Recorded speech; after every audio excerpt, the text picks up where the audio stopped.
السلام علیکم ورحمۃ اللہ وبرکاتہ۔ جنات سے حفاظت کا نسخہ۔ حضرت احمد بن نصر بن مالک خزائی رحمۃ اللہ علیہ فرماتے ہیں کہ ایک عجمی کنیز کو کوئی جن اذیت دیتا کہ وہ تکلیف کے مارے زمین پر گر جاتی، تو کہتے ہیں کہ میں نے اس جن سے کہا کہ اے مخلوق خدا، تم اس کنیز کو نہیں بلکہ در حقیقت ہمیں اذیت دیتے ہو۔ اس پر کنیز نے عجمی ہونے کے باوجود، یعنی اس کا تعلق تو عجم کے علاقوں سے تھا، مگر وہ فصیح عربی زبان میں بات کرنے لگی اور کہنے لگی کہ اے احمد ابن نصر، ٹھیک ہے میں چلا جاتا ہوں اور کبھی لوٹ کر نہیں آؤں گا، لیکن حضرت جب آپ رات کو نماز کے لیے اٹھتے ہیں اور وضو کرتے ہیں تو اپنا ہاتھ دیوار پر نہ رکھا کریں، کیونکہ آپ کا ہاتھ ہمارے جن بھائیوں پر جا پڑتا ہے جس سے ہمیں تکلیف ہوتی ہے۔ اور اپنی بیٹی سے کہیے کہ رات کے وقت اپنے بال نہ کھولا کرے۔ آپ رحمت اللہ علیہ نے اس کا شکریہ ادا کرتے ہوئے فرمایا، تم نے ہمیں بھلائی کی باتیں بتائیں، اب کوئی ایسا طریقہ بھی بتاؤ کہ جس کے ذریعے ہم تم سے چھٹکارا حاصل کر سکیں۔ اس جن نے کاغذ قلم لانے کا مطالبہ کیا۔ جب یہ دونوں چیزیں فراہم کر دی گئی تو اس نے کہا کہ لکھیے، الحمد للہ الذی رفع السماء ووضع الارض ونصب الجبال واجرى البحار واظلم الليل واضاء النهار وخلق ما يرى وما لا يرى لم يحتج فيه الى عون احد من خلقه وفرق الأديان فجعل خص الأديان الإسلام فسبحانك ما أعظم شانك لمن تفكر في قدرتك علوت بعلوك ودنوت بدنوي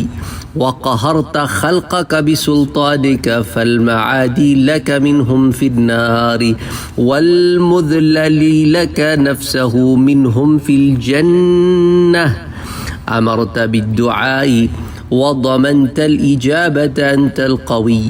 فلا أحد أقوى منك وأنت الرحيم فليس أحد أرحم منك ورحمت يوسف فنجيته من الجب ورحمت يعقوب فرددت عليه بصره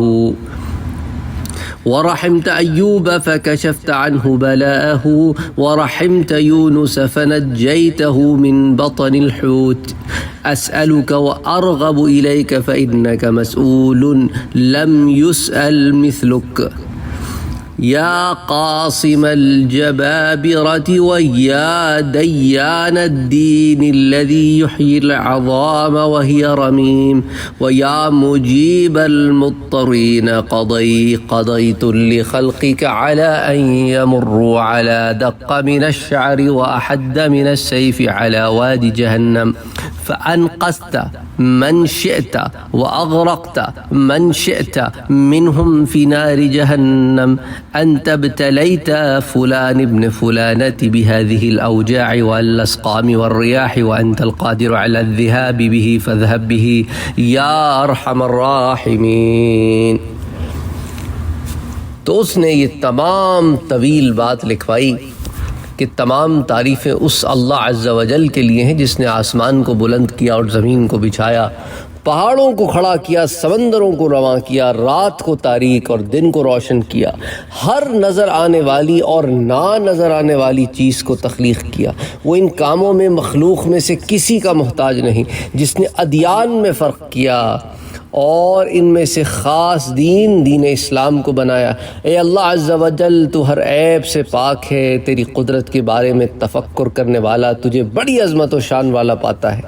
تو اپنی بلند شان کی وجہ سے ہر ایک پر غالب ہے اور تو میرے قریب بھی ہے۔ تو اپنی مخلوق پر اپنی بادشاہی کی وجہ سے قاہر ہے۔ تیری مخلوق میں سے تیرے ساتھ دشمنی کرنے والا جہنمی اور تیری بارگاہ میں جھک جانے والا جنتی ہے۔ تو نے دعا مانگنے کا حکم ارشاد فرمایا اور ساتھ ہی قبولیت کی ضمانت بھی دی۔ تجھ سے بڑھ کر کوئی قوت والا نہیں ہے، تو سب سے زیادہ رحم فرمانے والا ہے۔ تو نے حضرت یوسف علیہ السلام پر رحمت نازل کی اور انہیں گہرے کنویں سے نجات دلائی۔ تو نے حضرت یعقوب علیہ السلام پر رحمت نازل فرمائی، تو نے ان کی بصارت لوٹا دی، تو نے حضرت ایوب علیہ السلام پر رحمت کی، تو نے مصائب و آلام سے چھٹکارا دلا دیا، تو نے حضرت یونس علیہ السلام پر رحم فرمایا، تو نے مچھلی کے پیٹ سے نجات عطا فرمائی۔ اے اللہ عز و جل، میں بھی تجھ سے سوالی ہوں اور تیری بارگاہ میں حاضر ہوں، تو ایسا مسئول جس سے مانگا جائے کہ تجھ سے بڑھ کر کسی اور سے نہیں مانگا جاتا۔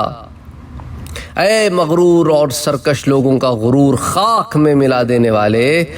اے بروز محشر حساب کتاب لینے والے جو بوسیدہ ہڈیوں کو زندہ کر دے گا، اے پریشان حالوں کی پکار کو سننے والے، تو نے اپنی مخلوق پر لازم کیا ہے کہ وہ جہنم کی وادی پر بال سے زیادہ باریک اور تلوار سے زیادہ تیز پل صراط پر سے گزرے۔ اب تو جسے چاہے بچا لے اور جسے چاہے جہنم کی آگ میں غرق کر دے۔ اے اللہ عز و جل، تو نے فلاں بن فلانا کو ان مصائب و آلام اور بیماریوں میں مبتلا کیا ہے۔ اے اللہ عز و جل، تو ان مصائب و آلام کو ختم کرنے پر قادر ہے یا ارحم الراحمین، اس شخص کی ان تمام تکالیف کو دور فرما۔ تو بہرحال وہ کہتے ہیں کہ اس نے ہمیں یہ تمام چیزیں بتائیں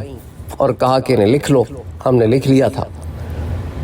تو فلاں ابن فلاں کی جگہ جس کسی پر بھی مسئلہ ہو وہ اس کا نام وہاں لیا جائے، اور کہا کہ انہیں پڑھنے کے بعد لوہے کے ایک برتن میں پانی لو اور اس پر دم کرنے کے بعد اس شخص کو 1 یا 2 گھونٹ پلا دو، جسے نظر لگی ہو یا جو جنون جس پر آ گیا ہو یا اسے کوئی جن وغیرہ نقصان پہنچاتے ہوں، پانی کے چند چھینٹے اس کے منہ پر بھی مار دو، اللہ عز و جل کے حکم سے وہ ٹھیک ہو جائے گا۔ تو کتاب العظمہ میں ذکر الجنی و خلقہم میں حدیث نمبر 1159 صفحہ 434 کے تحت یہ تمام واقعہ، یہ تمام تفصیلات جو ہے وہ موجود ہیں۔ یہ دعا جو ہے آپ نے ویڈیو میں تو دیکھ ہی لی ہے، انشاءاللہ تعالی اس کو میں کامنٹ سیکشن میں بھی اور ڈسکرپشن میں بھی پوسٹ کر دوں گا، تو آپ کے لیے پھر اسے وہاں سے لینا آسان ہو جائے گا۔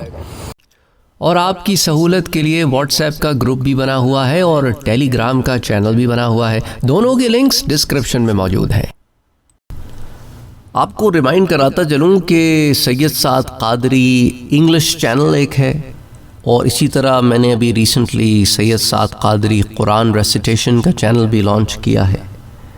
تو ان دونوں چینلز کو وزٹ کرنا، انہیں سبسکرائب کرنا، ان میں ویڈیوز دیکھنا نہ بھولیں۔ اگر آپ نے ابھی تک ہمارے چینل کو سبسکرائب نہیں کیا ہے تو سبسکرائب کا بٹن دبائیں، بیل کے آئیکن کو پریس کریں تاکہ آپ کو ریگولر نوٹیفیکیشن اپڈیٹس مل سکے اور آپ ہمیں ہمارے لائیو سیشنز میں بھی جوائن کر سکیں۔ ویڈیو پسند آنے کی صورت میں لائک، شیئر اور کمنٹ کرنا نہ بھولیں۔